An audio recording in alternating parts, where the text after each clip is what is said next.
안녕하십니까. 오정근의 쏙쏙경제 오정근입니다. 오늘은 6월 12일 토요일입니다. 아주 화창한 초여름 날씨를 보이고 있습니다. 오늘 경제 시사회를 시작하겠습니다.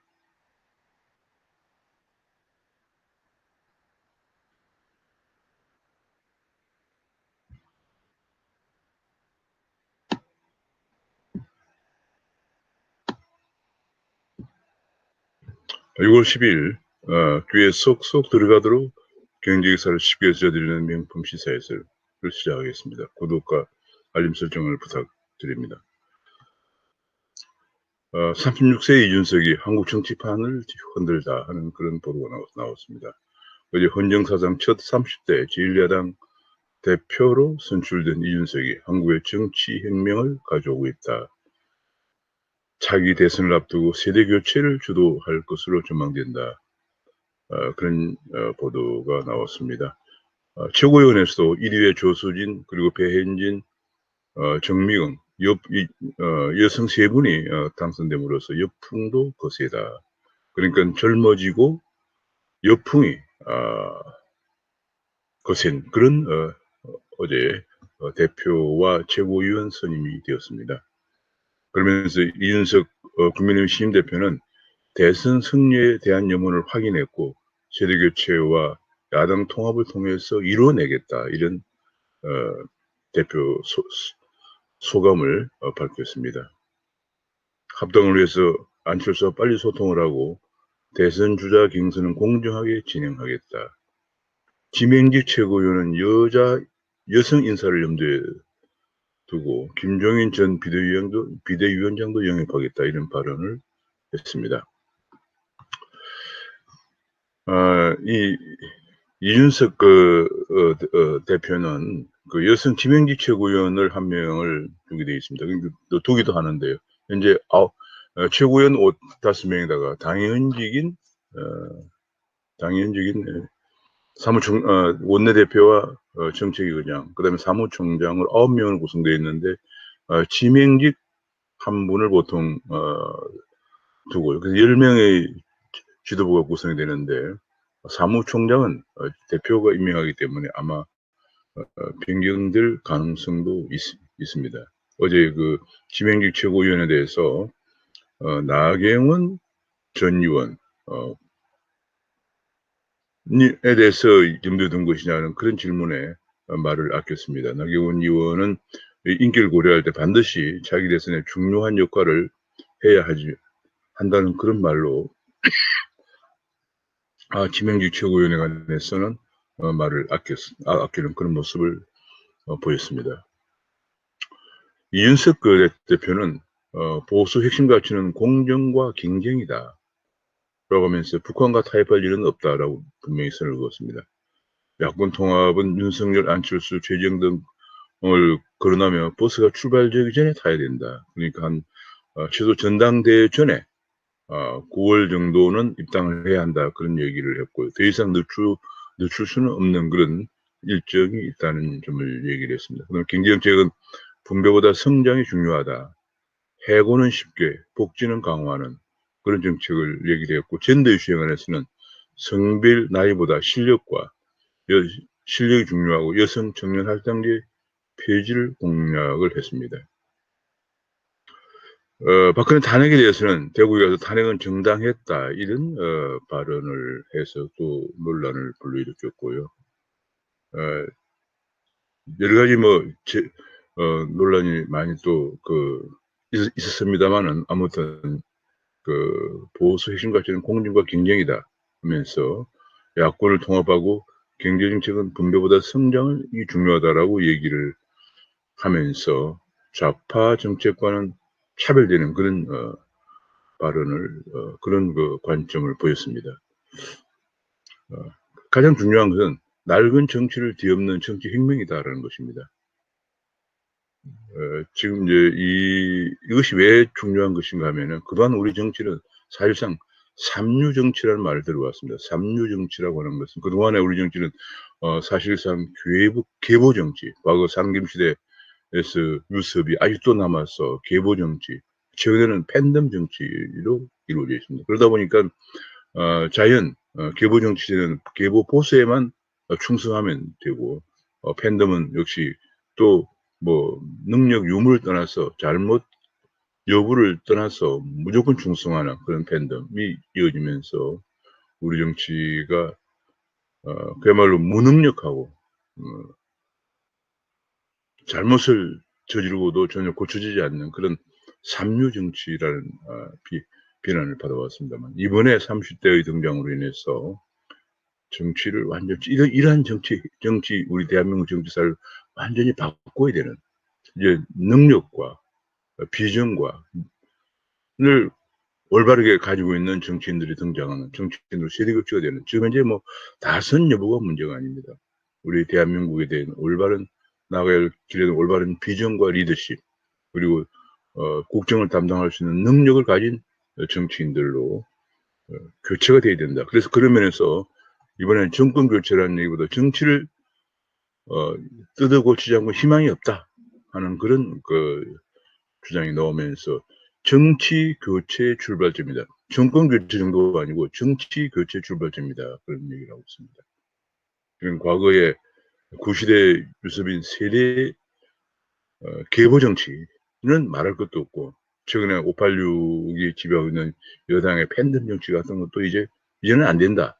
이런 정치를 교체해야 한다는 그런 특히 그 2030, 40 젊은층 중심으로 해서 열망이 분출된 것이다 하는 것이 대체적인 분석입니다. 경우에 따라서는 진영 대결이 아닌 세대 간 대결로 바뀔 수도 있다. 대권 구도가 바뀔 수도 있다. 그러니까 지금 너무 이제 청년 중심으로 되면서 노장년들의 불만이 제기될 수도 있습니다. 그런 부분에 관해서 이 대표는 굉장히 유념을 해야 될 생각이 됩니다. 여당에서도 취약의 시나리오, 여당도 지금 586이 지배하고 있는 그런 구시대, 흔히들 586을 꼰대 586이라고 해서 꼼86이라는 말도 나옵니다. 꼼86으로서는 안 된다는 계획을 해야 하는 시나리오도 비례 시나리오도 각오해야 되는 그런 상황에 직면하고 있다. 그런 분석이 나왔습니다. 지금 이제 586 이 정권 정치 교체 가장 중요한 정치 교체인데 정치 교체를 하는데 중요한 것은 30대, 40대 중심으로 정치 교체가 된다는 것. 이 굉장히 중요합니다. 우리 과거의 정치의 구습을 삼류 정치의 구습을 벗어나기 위해서 굉장히 중요합니다만 문제는 이 혁신하고 쇄신해야 한다는 것과 동시에 한 가지 또 중요한 것은 지금 대한민국 국정은 굉장히 복잡하게하고 전문성을 다교화되어서 전문성을 요구하고 있습니다. 정치, 경제, 외교, 안보, 국방, 교육, 사회, 문화 모든 분야에서 최고의 전문성을 요구하는 정도로 복잡다교화되어 있기 때문에 젊기 때문에 전문성이 부족한 부분을 어떻게 보완할 것인가 하는 그런 부분이 굉장히 중요하겠습니다. 앞으로 이제 그런 부분에 관해서 원내외를 불문하고 각계 전문가들을 활용하는 여러 가지 위원회라든지 혹은 섀도우 캐비넷 같은 그런 것을 활용하는 지혜가 필요하겠습니다. 그렇게 되면 국민들이 젊기 때문에 걱정되는 경륜 부족, 국정 운영 능력에 관한 그런 부족에 관해서 우려가 많이 덜어질 것으로 생각되고 그렇게 됨으로써 이준석 대표 체제 이후에 앞으로 이제 몇 개월 남지 않았습니다. 벌써 6월 달이기 때문에 한 10여 개월 후에는 대선입니다. 그 사이에 몇 가지 국정에 관해서 큰 실수가 나오면은 당의 신뢰도가 떨어지고 정권 교체에서 가능성에서 멀어지기 때문에 실수가 나오지 않도록 젊기 때문에 마음을 오픈시키고 전문가들의 의견을 허심탄회하게 받아들이는 그런 노력이 필요하다는 생각입니다. 이제 영국 콘월이라고 하는 유서 깊은 아름다운 영국의 대서양에 면한 서남부 휴양 도시에서 열리고 있는 G7 정상회담회의에 문재인 대통령이 참여하고 있습니다만은 미국은 80년 만에 1941년에 발표했던 프랭클린 루즈벨트 대통령과 윈스턴 처칠 수상이 발표했던 대서양 헌장을 대서양 헌장. 당시에 대서양 영국 군함위에서 세계 평화를 위한 14개 조항을 발표한 적이 있습니다만은 이제 80년만 다시 신대서양 헌장을 발표를 했습니다. 조 바이든 대통령과 보리스 존슨 영국 수상이 영국 코널에서 민주주의를 수호하고 코로나를 종식하는 등 8개 조항에 관해서 발표를 했습니다. 신대서양 헌장으로 불리면서 심지어는 코널 컨센서스다 이런 얘기까지 나오고 있습니다. 앞으로 당분간 세계 경제 질서를 주도할, 특히 자유민주주의 세계에서는 세계 경제 질서를 주도할 아주 중요한 코널 컨센서스가 부상이 되고 있습니다. 가장 중요한 것은 과거 41년도에는 대서양 헌장에서는 당시 공산주의 종주국으로 부상하고 있던 소련을 견제하는 것이었지만은 이번에는 다시 새로운 공산주의 종주국으로 부상하고 있고 팽창야욕을 어림없이 지금 드러내고 있는 중국에 대한 견제를 하는, 중국을 봉쇄하기 위한 그런 정책이다 하는 것을 염두에 둬야 될 것입니다. 이번에도 아마 중국과 러시아에 대한 공동 대응 메시지를 내놓을 것인가, 중국의 일대일로와 인권 문제를 거론할 것인가 하는 것이 중요한 그런 것이 전망이 되고 있는 상황입니다. 그런 가운데에서 한국은 그동안에 중국에 대해서 굉장히 저자세를 취하고 친중 정책을 취해왔는데 이번에 한국이 G7 플러스 3, 한국, 호주, 인도를 포함하는 D10, 데모크라틱 10에 포함할 것인가 하는 것도 논의가 되면서 서방 자유민주주의 국가들의 한국에 대한 반중 압박이 시험대에 오르고 있다. 그런 분석이 나오고 있습니다. 한국은 굉장히 중대한 갈림길에 놓여 있다 하는 지적입니다. 지금 현재 이번에 맞아 지난번 한미 정상회담에서도 쿼드 플러스에 우리가 가입하는 것을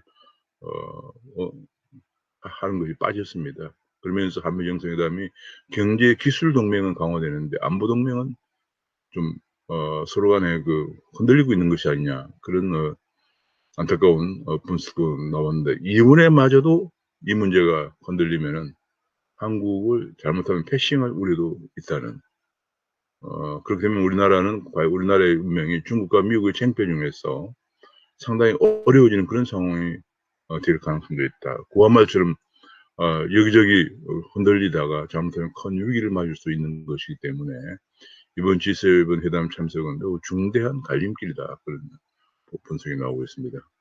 그런 가운데 중국은 대중 제재에 협조하는 외국 기업에 대해서는 처벌하거나 손해배상 소송을 걸기로 했다는 반외국 제재법을 전면적으로 시행할 것이다. 그런 얘기가 나오면서 한국을 더욱더 압박하고 있습니다. 한국은 현재 약 28,000여 개의 기업도 중국에 진출하고 있는데 이런 문제를 어떻게 할 것인가 하는 것이 굉장히 어려운 과제 중에 하나입니다. 중국에 당당해야 D10이 회원국이 될 수 있다. 중요한 것은 한국이 어디를 지향하느냐 하는 것입니다. 자유민주주의와 시장경제를 지향하느냐. 우리 헌법에 그렇게 명시되어 있고요. 자유민주주의와 시장경제를 지향하는 국가임에는 당연히 D10에 승선을 해서 앞으로 대한민국의 자유민주주의와 시장경제가 만개하는 발전하는 그런 국가로 가는 것이, 매진하는 것이 중요한 우리의 방향이 되겠습니다. 그런 가운데 이번에 수출이 6월 달에도 1월부터 6월 10일 사이에 41% 급증하면서 지금 수출이 역대급 수출 증가율이 4월, 5월, 6월 3개월 동안 계속되고 있다. 주로 반도체와 자동차, 석유화학 제품의 수출 호조에 힘입은 것이다라는 분석이 나오면서 한국 경제 수출 면에서 상당히 좋은 그런 지표들이 나오고 있습니다. 그런 가운데 인플레이션도 물가 상승률도 4월달 2.3%에서 5월달 2.6% 올라가면서 인플레이션 경고등이 켜지고 있습니다. 이주열 하는 총재는 통화정책의 질서 있는 정상화가 필요한 때가 되었다 하면서 하반기에 금리 인상 가능성은 강력히 시사했습니다. 하반기에 예컨대 10월 12일, 11월 25일에 한국은행 금융통화위원회가 예정되어 있습니다. 아마도 10월 12일과 11월 25일 중에 한 번 또는 두 번 정도 각각 0.25%포인트씩 올리지 않겠느냐 하는 생각입니다. 자꾸 이렇게 하는 총재라든지 하는 관계자들이 이런 발언을 하는 것은 시장의 충격을 완화하기 위해서 일종의 구두 발언, 완화하기 위한 구두 발언으로 해석이 됩니다. 지금 이제 그런데 문제는 지금 인플레이션을 줄이기 위해서 한국은행은 금리를 올려서 돈줄을 재겠다고 하는데 정부는 30조 원의 추경을 또 풀겠다 하는 정책 조합의 엇박자를 계속 내고 있는 점이 문제로 지적이 되고 있습니다. 그런 가운데 지난 4년 동안 소주성 4년 동안에 결국은 서민들은 소득은 줄고 빚은 느는 재앙을 가져왔다 하는 그런 지적, 여러 통계에서 이미 벌써 드러나고 있습니다. 코로나 관련해서 잠실 야구장의 좌석의 30%까지 관중 입장을 허용한다. 그런 발표가 나왔습니다. 5인 이상 금지는 3주 정도 인정한다. 그런 얘기가 나왔고요. 14일부터 이런 조치를 시행한다고 합니다. 14일부터 잠실 야구장은 약 7,500명이 함께 직접 관람할 수가 있다. 그런 얘기고, 실내 경기는 관중 최대 50%까지 허용하고 콘서트장에도 4,000명까지 입장을 가능하도록 한다. 그런 얘기가 나왔습니다. 그래서 뭐 최근에 계속 연기되어 왔던 지금 TV조선의 미스 트로트의 전국 투어 공연도 이제 곧 시작할 것이라는 그런 보도도 나왔습니다. 현재 1차 접종이 약 1,056만 명, 인구 대비 20%를 돌파하면서 이런 좀 완화된 조치들이 14일부터 6월 14일부터 내일 모레 다음 주 월요일부터 시행한다는 보도가 나왔습니다. 근데 부동산 쪽에서 여전히 매물이 없다. 서울 아파트 매수 심리는 계속 커지고 있다. 매매 수급 지수는 계속 올라가고 있는 그런 모습을 보이고 있습니다. 특히 강남권 아파트 매물이 부족하고 전세 시장도 불안하다. 그런 보도가 나오고 있고요. 그러다 보니까 외지인들이 지방까지 내려가서 갭 투자를 싹 쓰려고 1년 새 7,400만 원에서 1억 2천만 원까지 올라가는 원주의 아파트 가격입니다. 원주의 소형 아파트 가격 47평방미터니까 평수로 따지면은 한 20평 정도 되는 그런 아파트도 1년새 7,400만 원에서 1억 2천만 원까지 올라가서 이런 지방 1억 이하 주택도 지금 동이 나오고 있다. 그런 보도가 나오고 있습니다. 이것이 계속 지금 풍선효과처럼 확산되고 있는 그런 모습입니다.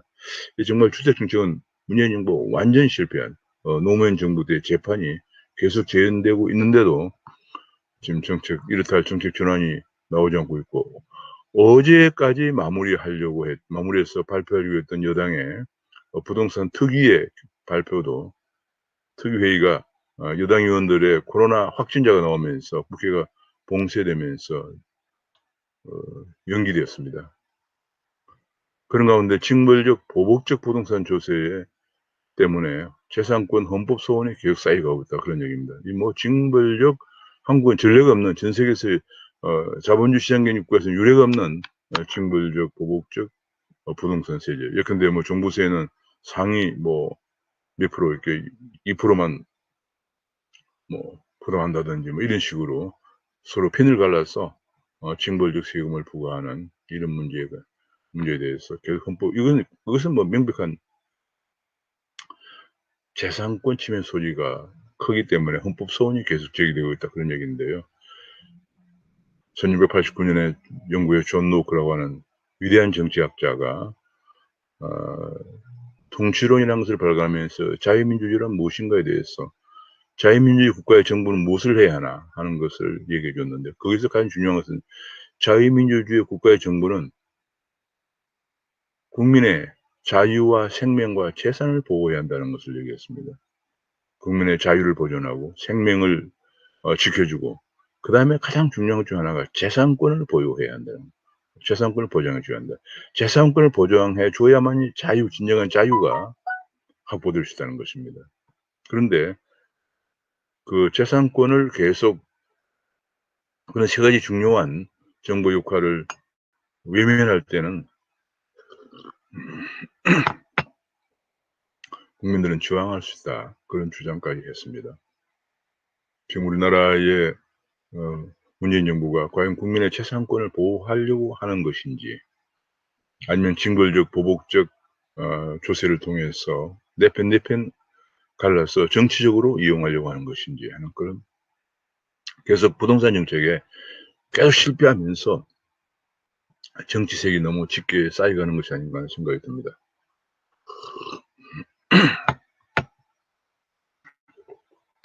지난번 관세청 산하의 관평원이, 관세평가 분류원인데 관평원이 세종특공을 받고 건물만 지어놓고 아무도 입주하지 않아서 1년째 텅 빈 건물을 갖고 건물을 가지고 있는 가운데 관평원 직원들은 세종특공을 받아서 이익을 챙겼다. 그런 보도가 나와서 충격을 주었습니다만은, 문제는 관세청이 관평원이 이전에서 제외된다는 걸 알고도 청사를 추진했다는 얘기입니다. 참, 이게 당시 관세청장이 문정부에서 청와대에서 근무했다는 뭐 그런 얘기도 나왔습니다만은, 뭐 하여튼 이런 말도 안 되는, 정말 든든하게 믿는 빼기 없이는 도저히 상상할 수 없는 일이 버젓이 벌어졌다는 것이 놀랍지 않을 수, 정말 놀랍습니다. 그런 가운데 행복청이라든지 기재부는 제대로 확인도 없이 예산 등을 지원했다. 이런 것이 특공 논란 국무조정실 특공 논란 조사 결과 나왔다고 합니다.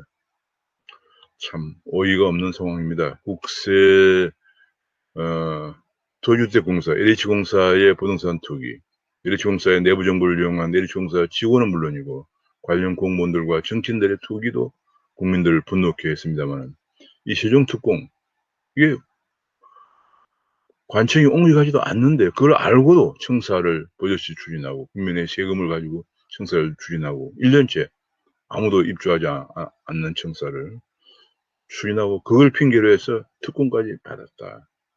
정말 지금 대한민국에 어떤 일들이 막 그냥 상상을 초월한 일들이 많이 벌어지고 있습니다.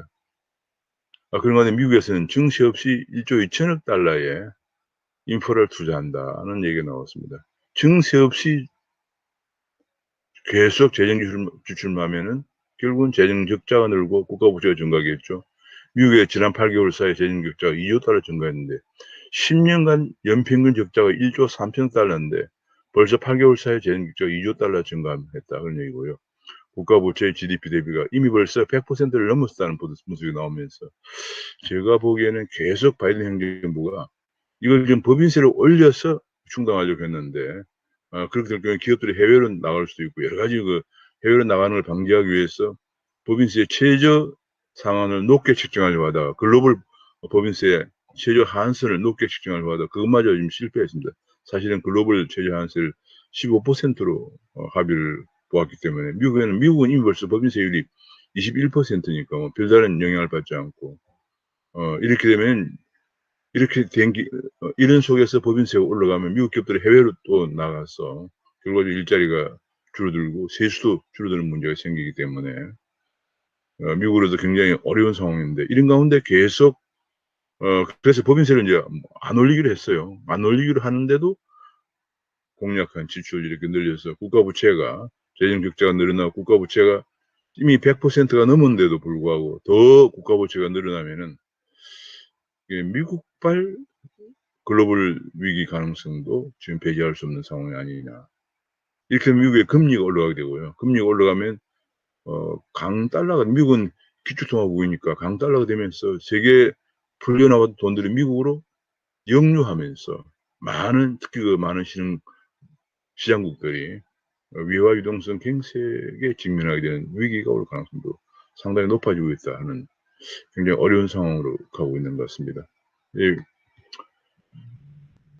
지금 현재 뭐 기본소득에 관해서는 좌파 경제학자인 토마스 피케티만 기본소득을 주장하고, 심지어는 이번에 이재명 경기지사가 인용했던 2019년 노벨 평화상을 받았던 MIT 대학 바네르지 부부 교수는 가난한 나라는 기본소득을 이용할 수가 있다. 가난한 나라는 복지 체계에 관해서 너무 행정이 복잡하기 때문에 차라리 그것보다는 이 기본소득은 기본적으로 그 여러 복잡하게 복지 체계를 다 그만두고 그냥 일률적으로 얼마씩 주는 게 좋다 이런 거기 때문에 그런 행정력이 부족한, 행정력이 잘 구비되어 있지 않는 가난한 나라는 유용한데 선진국에서는 기본소득보다 일자리 창출이 더 중요하다 이런 주장을 했는데, 이걸 이제 이재명 지사가 2019년 노벨 경제상을 받은 사람도 기본소득을 찬성한다 이런 얘기를 하면서, 이런 주장을 하면서 지금 국민의힘의 윤희숙 의원의 엄청난 공격을 받기도 했습니다. 책을 최근 읽어봤느냐 그런 얘기까지도 나오기도 했습니다. 암호화폐는 지금 횡보를 보이고 있습니다. 지금 암호화폐 가격이 비트코인은 37,409달러를 기록하면서 5월 중순에 5월 하순에 하락한 이후에 계속 횡보를 보이고 있습니다. 한국에서도 지금 여전히 횡보를 장세를 보이고 있는데요. 비트코인 가격은 6월 초에 많이 하락했다가 다시 6월 초에 이제 3,700만 원까지 하락했다가 지금은 4,368만 원을 기록하고 있는 상황입니다. 상당한 기간 동안 횡보 장세를 보이고 있고요. 이더리움은 지금 좀 하락해서 276만 원을 기록하고 있습니다. 이번에 지금 엘살바도르가 비트코인을 국가 통화로 채택해서 코인을 사용하는 첫 경제 실험을 이 국가가 성장하면서 비트코인 가격이 올라가는 그런 결과를 초래하고 있습니다. 그런 가운데 한국의 지금 최대 거래소 업비트가 잡코인을 퇴출하는 절차를 진행하고 있다는 보도가 나왔습니다. 잡코인 퇴출이 현실화되고 있다. 25개 암호화폐를 유의 종목으로 지정했다고 합니다. 그런 가운데 페이코인 등 5개는 원화 거래를 종료했다. 이런 보도가 나왔습니다. 지금 현재 업비트 25개 코인을 유의 종목으로 지정을 하고요. 원화 거래를 5개 코인에 대해서는 원화 거래를 중단시켰다. 그런 보도가 나왔습니다. 지금 현재 9월 20일 날 특검법이 시행이 되는 그런 과정에서 거래소들의 거래하고 있는 코인들이 제대로 제대로 된 상장을 거쳐서 상장되고 거래되는지에 관한 그런 조사가 엄격하게 진행되고 있는 과정에서 이런 조치가 나왔습니다. 아마 많은 잡코인들이 거래소에 퇴출될 것으로 전망이 됩니다. 가두리 코인 주의보라고 해서, 가두리 코인은 코인이 다른 거래소와 간에 입출금이 막혀서 어느 한 거래소에서만 거래가 되고 있는 그런 경우에 다른 거래소와의 가격 차이가 많이 날 수 있는 것이죠. 그런 경우에 조심해야 된다. 그런 얘기가 나와 있고요. 지금 한국은 세계 최대 코인 도박판이 되고 있는데 투자자들이 방치되고 있다. 이렇게 해서는 안 된다. 지금 600만 명이 코인을 투자하고 있는데 이걸 이대로 방치하면 안 된다. 안정장치 마련이 시급하다. 저도 누차 얘기를 했습니다만은 이제 코인을 현실적으로 금융자산의 실체로 인정을 하면서 거래소를 정비하고 무자격 거래소를 그야말로 난립되어 있는데 거래소를 정비하고 거래소의 상장 심사는 제대로 되고 있는지를 금융당국이 엄격히 감독하는 이런 시스템을 통해서 최소한 거래소에 상장된 코인은 믿고 거래할 수 있는, 가격의 등락은 투자자의 책임입니다만, 그러나 그 코인이 제대로 투자할 만한 코인 여부는 엄격한 상장 심사가 제대로 되고 있는지를 감독당국이 감독함으로써 투자자를 보호하는 그런 시스템으로 가야 될 것입니다. 지금 이제 그런 가운데 바젤은행감독위원회가 가상화폐 위험 가중치를 1250%를 했다는 것은 예컨대 100불을 투자하면 100불의 자본금을 추가적으로 쌓아야 된다. 그런 얘기가 사실상 은행을 하여금 코인 투자를 하지 말라 이런 뜻과 같은데, 그런 분석이 나온가 하면, 한편으로는 이제 바젤은행 감독위원회도 코인을 위험 가중치가 높긴 하지만은 제도권 금융자산으로 인정했다는 그런 의미도 있다는 그런 분석도 나오고 있습니다. 국내에서도 가상화폐 펀드가 나올 것인가 하는 지금 보도가 떴습니다. 국민의힘의 권은희 의원이 이달에 관련법을 발의한다고 합니다. 지금 가상화폐 상장 지수 펀드가 가능한 그런 법을 이번에 자본시장과 금융투자에 관한 법률 개정안과 가상자산 거래 및 이용자 보호 등에 관한 법률안을 발의할 예정이라고 합니다. 이것이 발의해서 통과되면은 한국에서도 가상화폐 펀드가 가능할 것이다. 지금 현재 비트코인, 이더리움의 ETF 상장지수 펀드는 캐나다에서 허용되어서 캐나다 거래소에서 거래가 되고 있고, 미국도 상장지수 펀드를 제출해 놓고 있습니다만 지금 심사를 하고 있는 그런 상황입니다. 주가는 지금 현재 다소 그냥 행보를 보이고 있는 코스피 0.7%, 코스닥도 0.3% 행보를 보이고 있는 그런 상황이고요. 지금 현재 인플레이션 공포가 다소 수그러들면서 미국의 인플레이션율이 사실 5.0%까지 올라가면서 굉장히 물가 상승률이 높게 나왔습니다만은, 그러나 지금 현재 이것이 지금 미국에서 그런데도 미국 증시가 올라가고 있거든요. 5월 물가 상승률 5.0% 올라간 것은 미국에서 인플레에 대한 우려가 너무 과도했다. 오히려 국채 10년물 금리는 다소 하락했다. 이런 얘기는 뭐냐면 지금 현재 이 인플레이션율이 단기 고점이고 곧 꺾인다. 이런 분석이 나오면서 현재 미국의 소비자 물가 상승률이 5.0%가 올라갔습니다만은 오히려 10년물 국채 금리는 하락을 하고 주가가 올라가는 그런 모습을 보이고 있습니다. 미국의 주가가 지금 보면은 다소 하락하지 않고 여기도 거의 0.04%, 나스닥은 0.3% 정도 올라가는 그런 모습을 보이고 있는데, 이런 것에 힘입어서 한국에서도 지금 주가가 하락하지는 않고 오히려 일부 주가들은 성장률은 좀 올라가고 있는 그런 모습을 보이고 있습니다. 미국의 국채, 10년물 국채가 지금 이렇게 1.45까지 떨어졌습니다. 한때 1.7까지 올라갔던 건 1.45까지 떨어지고 있다. 이게 인플레이션율이 5.0%까지 올라갔는데 불구하고 이것이 단기 현상일 것이다 하는 계속 그런 분석이 나오면서 이런 모습을 보이고 있습니다. 그런가 하면은 외국인들이 배터리주가 2달 만에 최대 상승을 하고 있다. 배터리 관련주가 지금 이게 SK IT, LG화학, 삼성 SDI, SK 이노베이션 같은 이런 배터리 관련 주가들이 많이 상승하고 있다. 그런 보도가 나왔습니다. 지금 현재 미국에서 한국 배터리를 굉장히 중요하게 생각을 하고, 이번에 공급망 전략보고서에서도 한국 배터리를 언급을 하고 있습니다. 그런 가운데 빅쇼트에 나오는 2008년 글로벌 금융위기를 정확하게 예측했다고 하는, 그래서 영화의 주인공을 등장한 마이클 보리가 따로 이제 투자회사를 운영하고 있는데 한국 바이오주를 썼다고 합니다. 역시 한국은 지금 보면 역시 흔히들 BBIG라고 합니다만, 바이오 배터리, 인터넷, 그 다음에 게임 주가들이 계속 강세를 보이고 있는 그런 모습을 보이고 있습니다.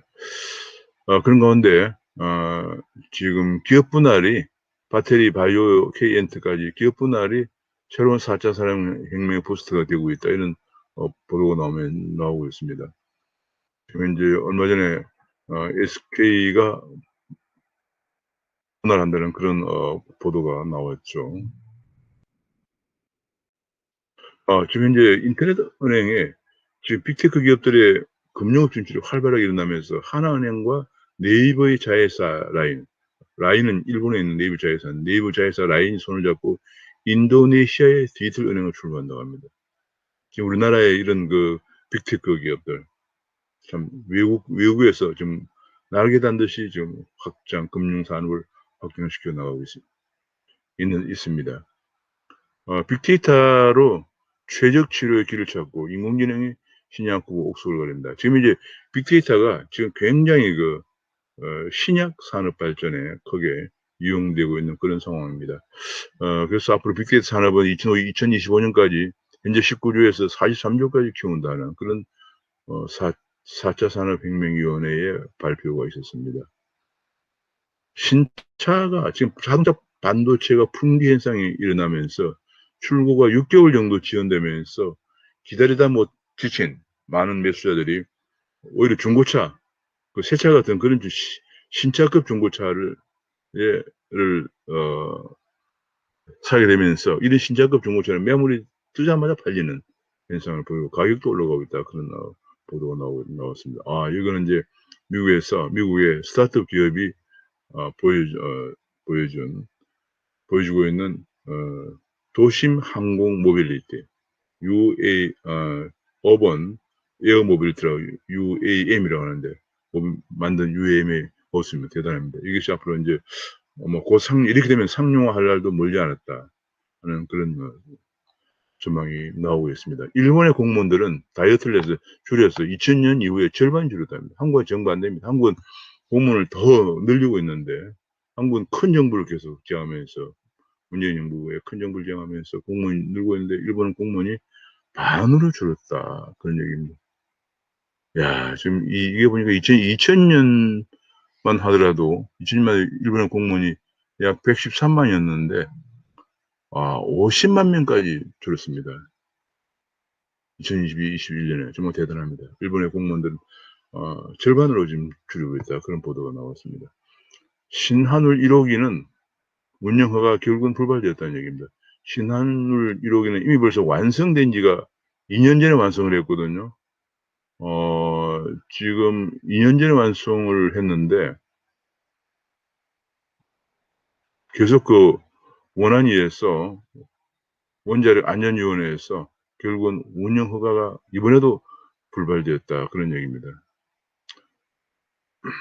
2010년에 착공돼가지고 지난해 8월이니까 완공된 지가 지난해 8월이니까 거의 1년 됐군요. 1년 전에 준공을 사실상 완공했는데 이것이 신한울 1호기보다 2년 뒤에 착공한 아랍에미레이트 바라카 원전은 이미 지난 3월에 운영 허가를 받아서 사업 운전에까지 들어갔는데 우리는 작년 8월에 완공된 신한울 1호기를 완공해놓고도 운영 허가를 내주지 않고 있다. 정말 기가 찬 일들입니다. 이거 완전 탈원전, 맹목적인 그냥 탈원전 형태.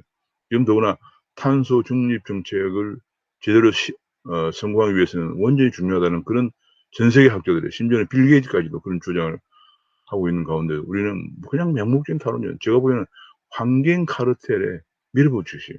이것이 이제 신재생 에너지가 환경 카르텔과 이권과 엄청나게 관련돼 있어요. 근데 태양광 같은 경우는 정부에서 보조금도 많이 주지만 20년간 적정률을 보장해 준다든지 이런 시스템이기 때문에 큰 문제가 있습니다. 그래서 맹목적으로 탈원전하면서 신한울 1호기가 작년 8월에 완공이 됐는데도 불구하고 운영 허가가 떨어지지 않고 있다. 그런 얘기고요. 그런 가운데 SMR 소형 모듈 원전에 주목을 받는데 우리나라에서는 이용하지 않고 수출을 한다. 마치 그 원자력 발전소를 우리나라는 탈원전하는데 해외에 수출한다 하는 것처럼 SMR도 우리나라에서는 안 되는데 해외에 수출한다고 이게 말이 되느냐 하는 그런 지적도 나오고 있습니다. 영재고 3대 영재고 신입생 절반이 대치동 한 학원에 다녔다. 사교육을 부추긴다. 이 얘기는 지금 현재 이런 얘기는 영재 과학부에 가려면 최소 6천만 원 정도 필요하다. 이런 사교육이 판친다는 얘기인데 이것은 지금 교육 편견에만 40년 넘게 집착하다가 결과적으로 학교 교육이 너무 부실하고 이념 편향적이기 때문에 학력이 계속 떨어지고 있거든요. 기초학력까지도 떨어지고 있는 상황입니다. 그렇기 때문에 결국은 우수한 실력을 갖추기 위해서는 사교육에 갈 수밖에 없는 거죠. 결국은 사교육을 계속 문제를 해결하려면 공교육이 튼실한 공교육이 돼야 됩니다. 학교에서 배울 걸 다 배우면 사교육 갈 필요가 없는 거죠. 학교에 제대로 가르치지 않고 그냥 정규를 중심으로 해서 이념 교육만 하다 보니까 지금 사실상 자녀를 두고 있는 부모들이나 혹은 손자, 손녀를 두고 있는 할아버지, 할머니들이 아이들을 학교 보내기가 겁이 날 정도입니다. 무엇을 배우고 오는지 겁이 날 정도입니다.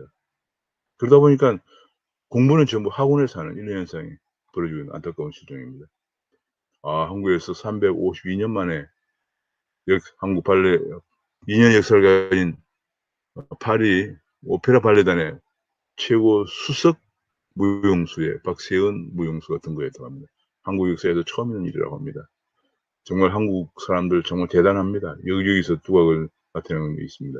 저는 한국이 정치 사회적으로 이런 사람들의 기량을 발휘할 수 있는 여건만 조성해 주면, 아까 조금 전에 바로 교육 얘기를 했습니다만, 교육도 열심히 공부를 해서 수월성 교육이 인재를 육성할 수 있도록 한다면 세계 여러 분야에서 두각을 나타낼 수 있다고 생각을 합니다. 이처럼 박세은 수석무용수 이런 경우도 아마 대부분 이것이 외국이기 때문에 가능하거든요. 외국이기 때문에. 국내에서는 정말 이런 것 현상이 나오지 않는 게 안타까운데요. 지금 앞서서 살펴본 것처럼 평준화 교육 때문에 지금 뭐 반도체라든지 인공지능이라든지 블록체인이나 빅데이터 같은 아주 우수한 인재가 필요한 4차 산업혁명 핵심 분야에서 사람을 못 구해서 외국인을 쓰고 있거나 아니면 다른 회사에 근무하고 있는 인력들을 거금을 주고 스카우트하는 이런 현상들이 스카우트 전쟁기까지 일어나고 있는 그런 양상인데, 우리나라는 계속 편견만 주장하면서 범생만 양산하다 보니까 최근에 어떤 기사에서는 뭐 산무교육이라고 그래요. 시험 없고 숙제 없고 훈육이 없는 교육. 이런 속에서 실력이 양성될 수가 없죠. 그러다 보니까 그런 범생들은 고만고만한 일자리에 가야 되는데 그런 일자리는 부족하기 때문에 사회에 나오는 청년들의 16% 정도만이 정규직 일자리를 갖는다는, 한마디로 교육이 완전히 인재 4차 산업혁명에 부응하는 인재 양성에 실패하고 있는 그런 모습입니다. 그런 가운데 그런 교육 제도를 완전히 대못 받기 위해서 국가교육위원회를 지금 이미 국회 상임위는 통과해서 꼭 교육위원회를 출범한다 이런까지도 밀어붙이고 있습니다. 중국에서 최근에 알리바바의 마윈을 제재하자 중국 공사 하는 등 IT 기업을 통제하면서 하자 중국을 IT 산업을 이끌어가고 있는 젊은 CEO들이 대부분 다 물러날 전망이다. 그런 안타까운 얘기가 나오고 있습니다. IT CEO들은 대개 다 젊죠. IT 마인드가 돼 있어야 되고 기술이 있어야 되고 한데, 그러다 중국을 그나마 최근에 경제를 혁신해오고 있는 그런 젊은 CEO들이 모두 물러날 전망이다. 그런 얘기들, 안타까운 얘기들이 나오고 있고요. 공수처 생명은 중립이라더니 대선 주자로 거론되고 있는 윤석열 전 검찰총장에 대해서 입건을 하고 있는 데서 논란이 가열되고 있습니다. 조국의 시간에 대해서 엊그제 법정에서 검찰이 허위 경력을 만든 위조의 시간이다, 이런 발언이 나왔습니다. 그러나 조국의 시간은 아직 끝나지 않았다. 아직도 조국 사태에 대해서는 부정적인 유산을 청산해야 이것이 조국의 시간이 끝날 것인데, 일각에서는 아직도 조국의 문파 시대가 조파 시대가 올 것이냐 나왔습니다. 그런 지적됐습니다. 전 곳곳에 조국을 지지하는 현수막이 나붙고 책을 발간하자마자 바로 십몇만 부가 팔리면서 지금 조국의 시간 깃발 아래 다시 뭉치고 있는 그런 모습까지도 보이고 있다, 그런 얘기입니다. 한국의 이 정말 막무가내식 묻지마 팬덤 정치는 정말 큰 문제가 아닐 수 없습니다. 이 묻지마 팬덤 정치가 결국은 국민의 의사를 대변하는 대민주주의를 크게 훼손시키고 있는 거죠. 이 대민주주의는 국민의 의사를, 국민의 자유와 생명과 재산권을 지키는 입법을 해야 되는 그런 국회의원들 뽑는데, 그런 국민의 의사를 대신해 줄 능력 있는 국회의원들을 뽑는 건데, 이런 문파, 조파 이런 식으로 이런 팬덤 정치가 그런 국민의 의사와는 무관하게 정책을 밀고 나가게 함으로써 자유민주주의를 크게 훼손시키고 있는 그런 상황인데, 여전히 조국의 시대가 아직 가지 않았다. 다시 복원하려고 지금 여러 군데에서 그런 현상이 벌어지고 있다, 그런 지적이 나오고 있습니다. 조국의 시간에 일과하는 앵무새들 이제 그만 깨어나야 된다, 그런 지적도 나오고 있습니다. 지금 이제 문재인 대통령 내외부는 영국 유서 깊은 아름다운 휴양도시 코너리에서 G7 정상회담에 참여하고 있을 것입니다. 지금 가장 중요한 것이 우리가 과연 G7 정상회담에서 합의하려고 하는 D10에 한국이 승선할 것인가, 중국 문제를 어떻게 할 것인가 하는 것이 앞으로 대한민국 운명에 굉장히 중요한 지금 분수령이 될 것으로 보여집니다.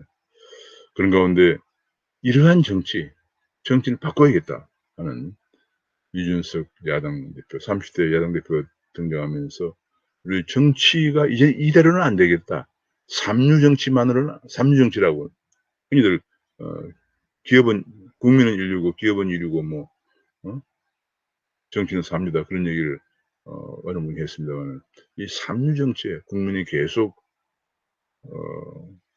흔들리는 국가의 앞날이 흔들리는 이런 더 이상 안 되겠다 하는 그런 국민들의 정치 개혁에 대한 열망이 이번에 반영된 것인데 그러나 30대로 여전히 정치, 경제, 사회, 외교, 안보, 국방, 뭐 교육, 문화 여러 면에서 전문성이 필요한 지금 국정 운영의 능력이 필요한데 4.16 3.7은 그런 전문성 쌓기가 시간적으로 부족하기 때문에 그런 그 우려를 지금 문재인 정부 가장 큰 문제가 뭡니까? 가장 큰 문제가 국정 담당 능력이 없는 사람이 국정을 담당했기 때문에 대혼선이 초래되어 있고 국가가 붕괴되고 있는 것이거든요. 우파 정당에서도 그런 실수를 반복하지 않기 위해서는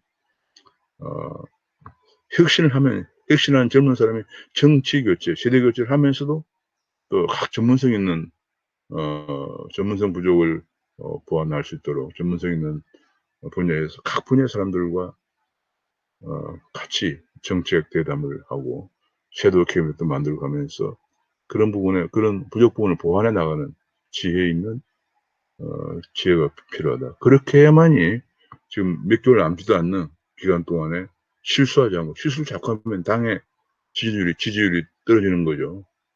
지금 한두 번 실수하면 그것 봐. 30대가 되겠냐 하면서 국내 지지율이 급락할 수도 있습니다. 그래서 전문가들의 의견을 겸허하게 오픈된 마음으로 받아들이면서 혁신은 하면서 정치 혁명을 이루면서 한편으로는 국정 운영에 관한 실수가 없도록 이제 이준석 대표가 잘해주기를 바라면서 오늘 마치겠습니다. 감사합니다.